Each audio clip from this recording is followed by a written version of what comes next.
Hello नमस्कार दोस्तों, कैसे हैं आप लोग। आशा करते हैं आप लोग अच्छे होंगे। आज हम बात करने वाले हैं बीएसएससी ऑफिस अटेंडेंट के बारे में, जिसको आप हिंदी में बिहार कार्यालय परिचारी भी बोलते हैं। तो यहाँ पर दो गुड न्यूज़ आपके लिए निकल के आया है। सबसे पहला कि बीएसएससी ऑफिस अटेंडेंट का जो एग्जाम डेट है उसे जारी कर दिया गया है, जो कि इस वीडियो में हम बताने वाले हैं। साथ ही साथ आपको ये भी बताएंगे कि आपका जो ये बीएसएससी ऑफिस अटेंडेंट है, ठीक है, इसकी वैकेंसीज को इंक्रीज कर दिया गया है और इसका जो एग्जाम डेट जारी किया गया है तो इसमें 2 एग्जाम होगा। एक आपका प्री एग्जाम होगा बीएसएससी ऑफिस अटेंडेंट में और दूसरा जो है यहाँ पर मेंस एग्जाम होगा। तो दो एग्जाम क्यों लिए जाएंगे, जैसे आप पहले एक प्री एग्जाम दीजिएगा, उसमें क्वालिफाई कर लीजिएगा, उसमें क्वालिफाइंग रहेगा, ठीक है।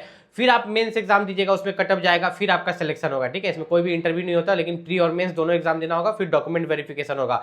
डॉक्यूमेंट वेरिफिकेशन को भी लेके एक बच्चों को डाउट था, वो भी इस वीडियो में क्लियर करने वाले हैं। तो सबसे पहले हम एग्जाम डेट्स के बारे में बात करेंगे, उसके बाद आपको प्री और मेंस का जो सिलेबस है वो आपको बताएंगे बिहार कार्यालय परिचारी का। तो इसका जो फॉर्म निकला था, टोटल कितने पोस्ट पर निकला था, टोटल जो है 3700 कुछ पोस्ट पर जो है फॉर्म निकला था, लेकिन इसकी वैकेंसीज को बढ़ा दिया गया। इसकी वैकेंसीज को अगर हम यहाँ पर देखें तो वैकेंसीज को इंक्रीज कर दिया गया। इंक्रीज करके कितना कर दिया गया, 5131, ठीक है, लगभग 5000 के आसपास इंक्रीज करके यहाँ पर इसकी वैकेंसीज को कर दिया गया।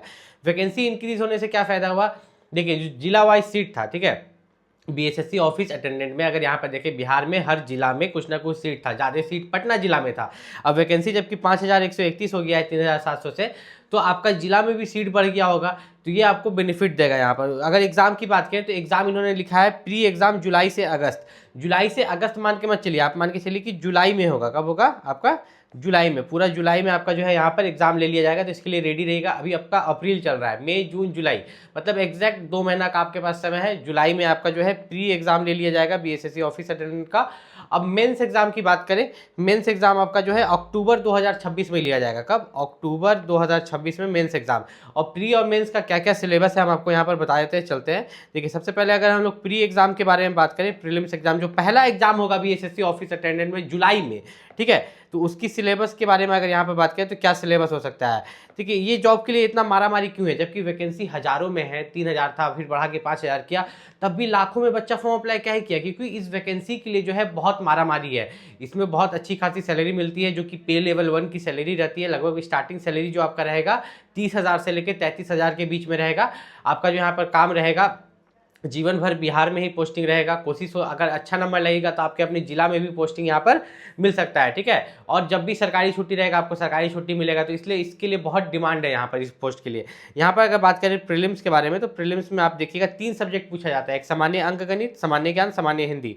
टोटल इन तीनों से मिला के 100 क्वेश्चन आपके आते हैं। गुना 4 करोगे तो 400 मार्क्स का एग्जाम होता है, ठीक है। ये जो आपका 400 मार्क्स का एग्जाम यहाँ पर लिया जाता है, तो इसमें नेगेटिव मार्किंग भी होता है 1 नंबर का। मतलब अगर आप एक क्वेश्चन गलत करते हो, ठीक है, नेगेटिव मार्किंग जो होता है 1 मार्क्स का होता है। अगर आप एक क्वेश्चन गलत करते हो तो 1 मार्क्स आपका यहाँ पर कट जाएगा। अब मेनली अगर यहाँ पर बात करें तो किस सब्जेक्ट से कितने क्वेश्चन आते हैं, तो यहाँ पर आपको दिए गए हैं। आपका सामान्य अंक गणित जो आपका मैथ है, उससे आपके जो है 30 क्वेश्चन आता है। कितना, 30 क्वेश्चन। सामान्य ज्ञान से आपका जो है 40 क्वेश्चन आता है। उसके बाद अगर यहाँ पर बात करें आपका सामान्य हिंदी, तो सामान्य हिंदी से यहाँ पर 30 क्वेश्चन आता है। तो टोटल आप देखिएगा तो टोटल 100 क्वेश्चन हो गया। हिंदी से 30, जीके से 40 और आपका गणित से 30, ठीक है, मिला के टोटल 100 क्वेश्चन। लेकिन यहाँ पर कुछ क्वालिफाइंग मार्क्स दिए हैं।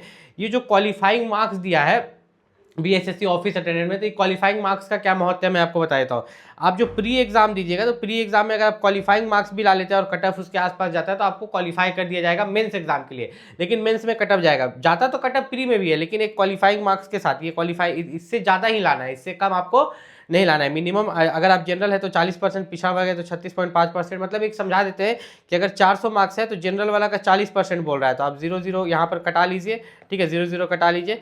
4 4 जा 16, 160 नंबर। 400 में से कितना, 160 नंबर तो मिनिमम लाना ही होगा। अब यहाँ पर चले अगर, तो एक बच्चा का यहाँ पर कहना था कि ये जो टोटल पोस्ट है 3727 था, जो कि अब बढ़ के 5000 हो गया। कितना, बढ़ के जो पोस्ट है आपका 5000 हो गया। तो इसका बेनिफिट क्या होगा, देखिए आपका जो जिला वाइज में भी सीट था, जहानाबाद, बेगूसराय, जमुई, भोजपुर, पटना, बक्सर, किशनगंज, खगड़िया, सासाराम, नालंदा और यहाँ पर जो है आपका कटिहार, अरवल, मुजफ्फरपुर, भागलपुर, तो इनमें से किसी जिला से भी आप बिलोंग करते हैं तो जिला वाइज भी अच्छा खासा सीट दिया गया था। तो जिला वाइज वाला भी सीट बढ़ा होगा, तो आपका जो जिला में सिलेक्शन का चांसेस है वो ज़्यादा यहाँ पर बढ़ जाएगा।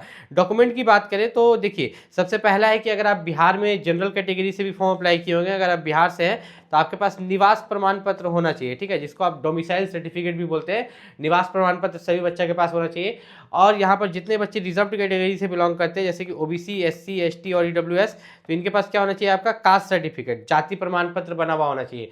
दूसरी बात यहाँ पर सबसे बड़ा प्रॉब्लम आता है कि आप जो एग्जाम देने के लिए जाइएगा तो आपका जो आधार कार्ड है, आधार कार्ड में आपका फोटो बहुत ज़्यादा पुराना नहीं होना चाहिए। ऐसा नहीं कि आप एकदम बचपन का फोटो आधार कार्ड में लगा के रखो, फोटो को अपडेट करा लेना, अभी बहुत समय है, उससे आपको कोई दिक्कत नहीं होगा। फोटो अपडेटेड रहेगा ना तो आप ही को फायदा होता है। मतलब अभी आप थोड़ा सा कैसे दिख रहे हो, 10 साल पहले कैसे दिखते होगे, तो आधार कार्ड में फोटो अपडेट करा लेना। और कोशिश करना कि आधार कार्ड का डिटेल, 10th का मार्कशीट का डिटेल और जो आपका यहाँ पर फॉर्म आपने फिलअप किया था उसका डिटेल मैच करें। मतलब फॉर्म फिलअप और आधार कार्ड का डिटेल आपका हमेशा मैच करना चाहिए। तो बीएसएससी ऑफिस अटेंडेंट का जो एग्जाम है आपका जुलाई में यहाँ पर प्री एग्जाम शुरू हो जाएगा, उसकी तैयारी करते रहिए। उसके लिए जो सबसे बेस्ट बुक है उसका लिंक मैंने इस वीडियो के डिस्क्रिप्शन में दे दिया, वहाँ से जाकर आप परचेस कर सकते हैं।